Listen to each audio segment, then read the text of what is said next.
সেখান থেকে নিজের অবতরণের ইঙ্গিত দিয়েছিলেন।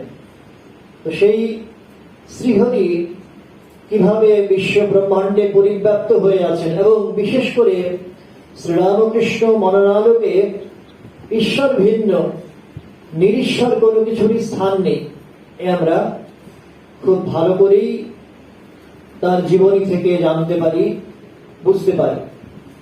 সুতরাং ঈশ্বর কথা যেখানে নেই, যেখানে বিষয়ের বাতাস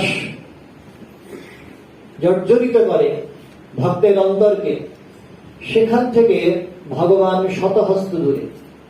এই কথা বলতে গিয়ে 1882 16ই অক্টোবর শ্রীরামকৃষ্ণ ব্যক্ত করছেন যে কাশীতে যখন রয়েছেন মথুর বাবুরা বিষয়ের কথায় তারা আনন্দে কাল যাপন করছেন, আর শ্রীরামকৃষ্ণ অবিরল অশ্রু বিসর্জন করছেন।